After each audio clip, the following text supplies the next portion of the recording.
Welcome back to another episode of Bloom with Tina and Kelsey. We're so excited to have you with us today as we dive into a topic that touches all of our hearts, love languages. We're exploring the 5 different languages: words of affirmation, acts of service, receiving gifts, quality time, and physical touch. Understanding these languages can help us communicate our feelings more effectively and strengthen our relationships with those we care about. So, what's your love language? Do you feel most loved when someone compliments you, or maybe when they lend a helping hand?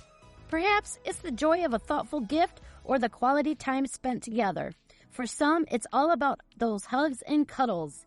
Join us as we break down each love language, share personal stories, and offer tips on how to identify and express your own love language while recognizing the languages of those around you. Whether you're in a relationship, navigating friendships, or simply looking to deepen your connections, this episode is for you. So, grab your favorite drink, get cozy, and let's bloom together as we explore the beautiful ways we give and receive love.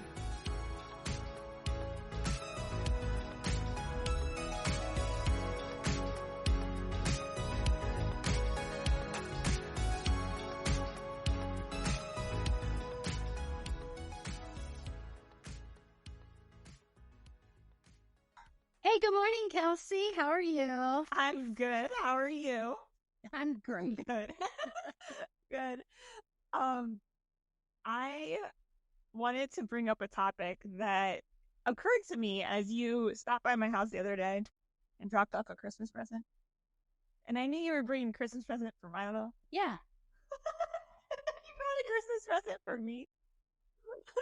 You're my buddy. You're my friend. I know. You're my work partner. I know. All those things, and you are mine. And you're a blessing. And I appreciated it so much. I loved it. But I didn't have anything in return. But it got me thinking about something I'd heard about a few years ago of like the different love languages. Have you heard of this before? I have. Yes, I have. And it got me thinking about that a lot because as much as I appreciate the gifts, I know I'm not as good at giving it because it's not something that's on my mind all the time, because it's not always like, that's not what I identify as my love language. That makes sense? Mm-hmm. You know? Yeah. And so it just got me thinking about how interesting it is to like go through that conversation with people in your life, whether they're the person who you live with, your spouse or significant other, or life partner, whatever, or the people you work with every day, or your best friend, or your kids, you know? Yeah. And the way it impacts so many things about how your communication style is and how your relationships bloom. Bloom.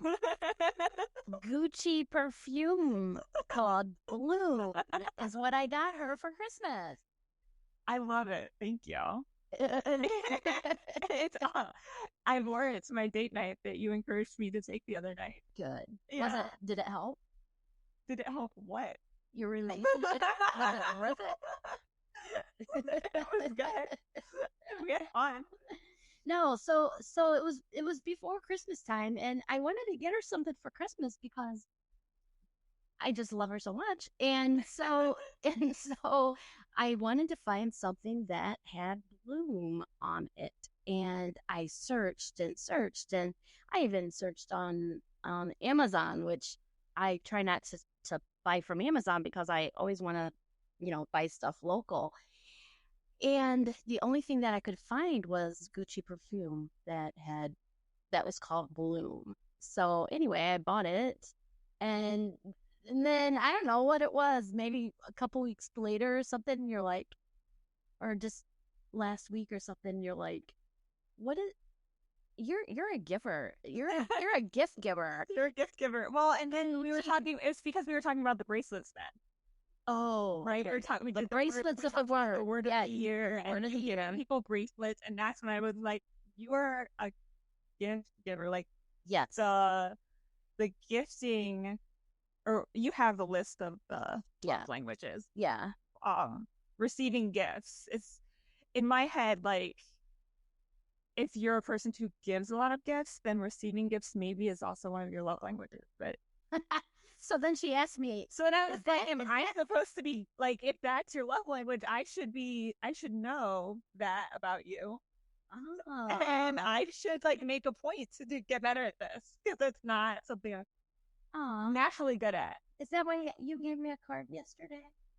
Well, so I would say that is something I'm good at. It's like the cards and the words of affirmation. So for me, I would say my top love language is the words of affirmation, Which is like telling people how much you appreciate that and like using words to, and so writing notes and things of that nature. yeah, That's a thing that I tend to do more of than like the gifts and the thing. got it. Okay, I love you so much. Aw, thanks, Tina. I'm so glad. So blessed to have you in my life. But it's interesting because, okay, so the other thing is this came up to me through a work, training type of situation where how they always do the personality test to like help you figure out the people you're working with and like stuff like that. So it's kind of one of those styles of trainings. Okay. When it was introduced to me, but the 5 love languages. And so kind of not just understanding like what each other is good at, but also how the other person receives appreciation. Right. Is really what it is. That's what love languages are. Right? How the other person receives appreciation, and what they need in order to feel appreciated. Right. And so when you're working with somebody, if you want to show appreciation, like it's pretty important to understand how they will actually hear that or receive that. Right. Because it can strengthen relationships between people in employment, and it also can strengthen the communication and relationships of spouses too. For sure. And the other one that I've thought of is like your kids and how they will feel appreciated too. Right. And it's always going to be, so just being able to recognize like the differences for different people in your life. And it's hard because you tend to give out the thing that is how you receive appreciation. Okay. You know what I mean? So like I receive words of affirmation is the thing I need in order to feel like appreciated by people. So I give out words of affirmation very naturally. Yeah. But if my son receives it by gifts and that's how they feel appreciated, is if you give them, even if it's little things. Usually people who are like receiving gifts is their thing. It doesn't have to be big extravagant gifts most of the time. It's like those little thoughtful things. Right. And I think I have one of those kiddos in my life. And I'm like, I just need to make a point of like giving even small little tokens of something. Yeah. Yeah.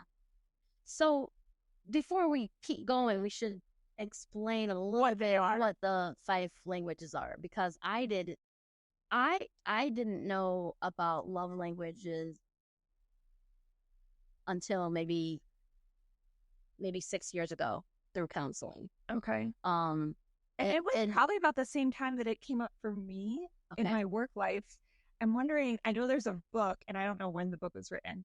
In full disclosure, I have not read the book. I've only read about the love languages. It's by Dr. Gary Chapman, and it's called The 5 Love Languages: How to Express Heartfelt Commitment to Your Mate. So is the book, have you read the book? No. Me neither. But I wonder if it is more specific to actual romantic relationships, just based on that slogan you read. But you can take it into the workplace and friendships too. So and I think people started doing that more recently, probably. Right. So you first mentioned words of affirmation. Mm-hmm. So there's 5 love languages. So if you're a person who likes to like keep track where we're at here. Okay. Okay. So the first one is words of affirmation. Yes. So the I love you. Thank you so much. You're doing great. You're the best person ever. And specifics too. Like not even just you're the best person ever, but you're really good at this, and like feeling like that specific thing. Right. Any kind of compliment, stuff like that. Verbal, Right. verbal support. Yeah.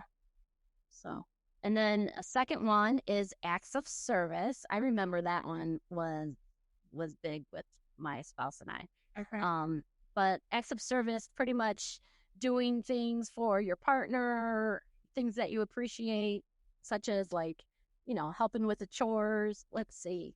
I know some of mine were like my husband washing my car when it's cold outside, getting gas in the car, helping fold the laundry, not wash the laundry. We had this conversation. But having in the summer, having the pool cleaned out, things like that. Think about what that would look like in a work environment. Like even just taking something off of somebody's plate once in a while. Right. Or if someone's done with their job or work for the day, going into the next person's office and saying, hey, I'm done. Is there anything you need? What can I help you with? Yeah. Yeah. Things like that. Yeah. And in some of these, it takes like really knowing the person well to know how it would work, especially at a work environment, right? Like it's easier if you know that person well to offer certain things. Because like one of the things that came to my mind is like cleaning somebody's desk for them. But like if it's somebody you don't know well, you don't. Yeah. Right. If my old work office environment, my assistant and I shared a desk, and we were kind of like, I would go work in a different spot while she sat at that desk for a while. And I would love when she would tidy it up and clean it for us. Right. The little things like that.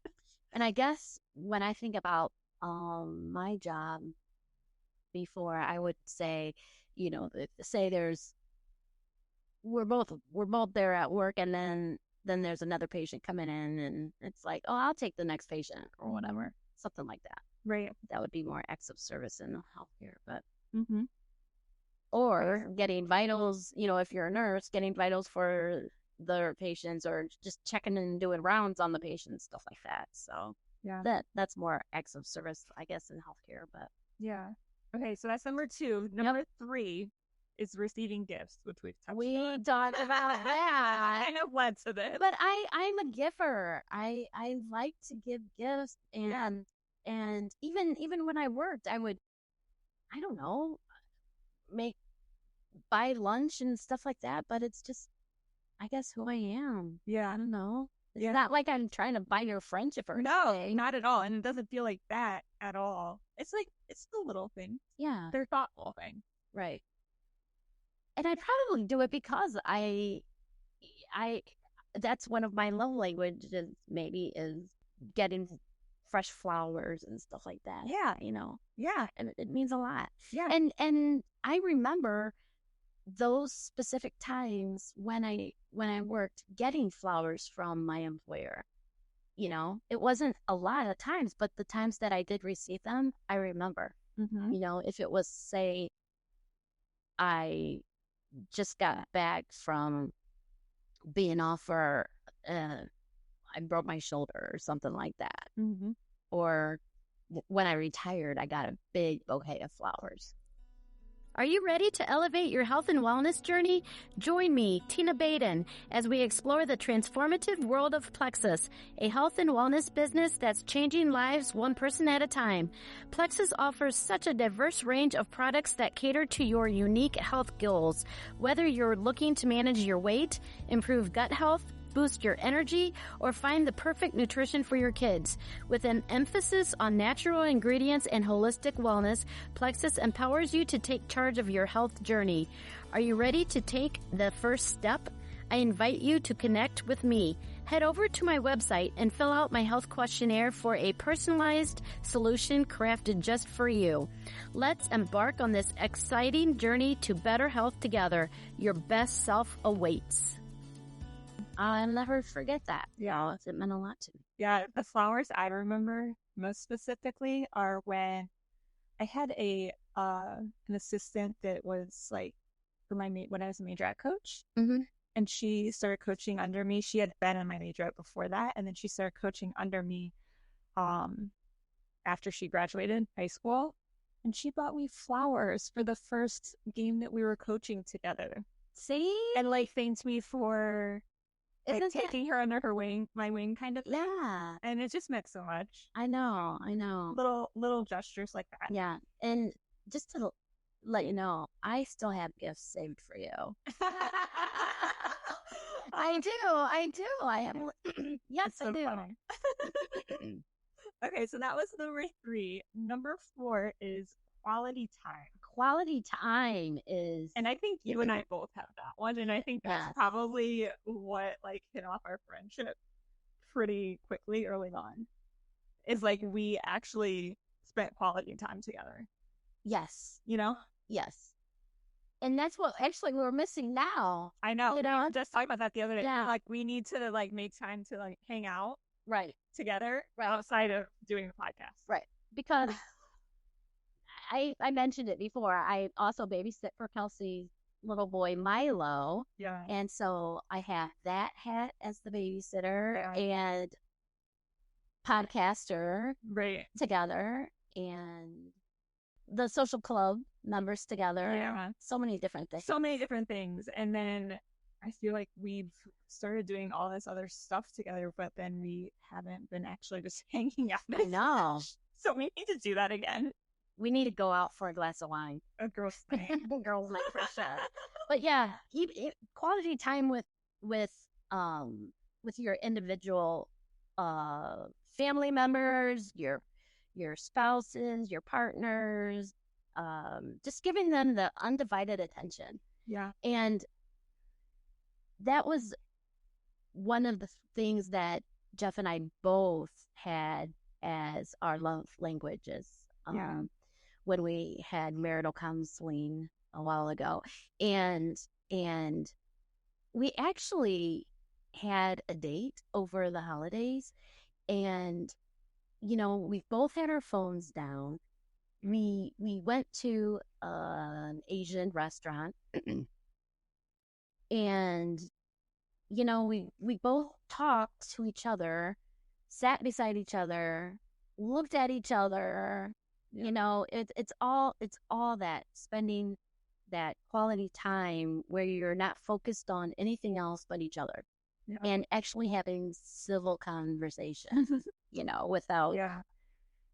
So it was nice. Well, especially with like 2 adults, the more meaningful conversations, I think, is a really important piece of quality time. With kids, I feel like even just doing things, even if you're not having the conversations, with adults too, but with kids, sometimes it needs to start there before they'll open up with conversations. But finding the things that your kids enjoy doing and meeting them where they're at, I think is huge. Yeah. And the thing is you don't have to do anything expensive. It's just spending time, quality time together. You know, going on walks at the park, or playing a game of cards at night, or going biking together, running together, going to the gym together, doing yard work. Yeah. Stuff like I remember when John and I did a big project. This was before we had kids, so we could do this, where we redid our whole back landscaping ourselves, and we tore everything up, and we planted everything, and we laid the stones and did all of that. And it was so fun. Like, it was fun. Yeah. Because we were doing it together. Right. You know? Right. And that was the project for that summer. Like, that was the thing we were doing that summer. Yeah. It was also our first house. Quality time. So. And then the last one, so number 5, is physical touch. Which, like, that one probably needs to stay in romantic relationships and maybe with your kids, but don't take that one into the workplace. Disclaimer here. You don't want your back rubbed? No, I do not. Thank you very much. I know. So physical touch is something that my spouse, that was one of his top love languages, the touch, I do think it's more common with men than with because sometimes I'm like, get away. Sometimes I'm like, you are just such an octopus, you know? It's that's like funny. Gosh. Well, and so I know I keep bringing this back to kids, but that's what on my mind a lot. Yes. And I got kids who are very different, and one who does not want physical touch, and one who like craves it and needs it. And so like being able to recognize what they want and providing what they want and need, and not just what feels good to you, is really important. Right. In strengthening that relationship. Right. So. It's like my daughter is like, don't even touch her. Don't. Jessica. Yeah. She's not a hugger.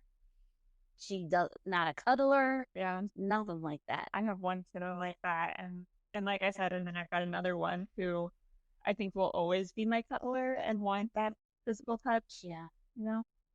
So. Yeah. Well, that's neat. So these, I guess in the workplace, no hugging, no settling. Please no. I'm a hugger. Physical touch is not mine in general, and so in the workplace it just doesn't belong there at all. Yeah, exactly. Are you feeling ready for a change? At Apricity Financial Planning, we help women who are stepping into a new season of life and want to make intentional financial choices that support their goals. Whether you're exploring a career shift, navigating a big life transition, or simply looking to align your money with what truly matters to you, we're here to help. At Apricity, we believe financial planning isn't just about numbers. It's about creating the life you envision with clarity and confidence. If you're ready to take the next step toward your future that feels aligned and purposeful, visit apricityfp.com to learn more or reach out directly. Let's chart your path forward together. So thinking about it now, I mean, you've recognized some stuff with the kids. Right. And you also have 3 kids. Right. Can you look at this list of 5 things and recognize like which one you think resonates most with different kiddos? Well, with the physical touch, I think Tyler is the most accepting one of the physical touch. But do you think that's what he actually appreciates or needs in order to feel appreciated? I don't know. Yeah. I don't know. I've never taken like there's quizzes and things out there that you can take to like see which one, and I've never done those. Yeah. I've just like thought about it and recognized it for myself and the other people. Right. And it's going to be interesting. Even the quality. I think quality time is going to be high on my kids' list right now. Yeah. But they're older. They're 25. Right.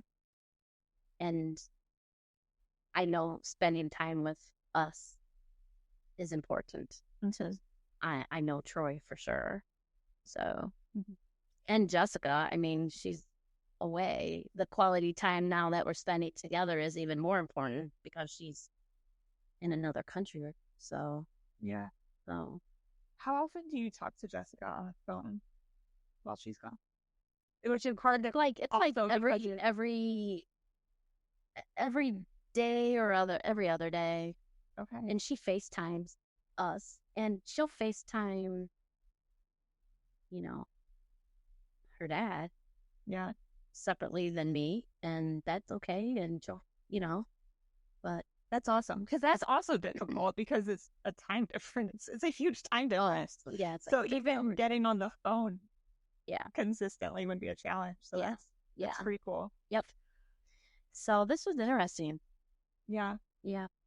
So different things to think about. Again, real quickly, running through the 5. There's words of affirmation, acts of service, receiving gifts, quality time, and physical touch.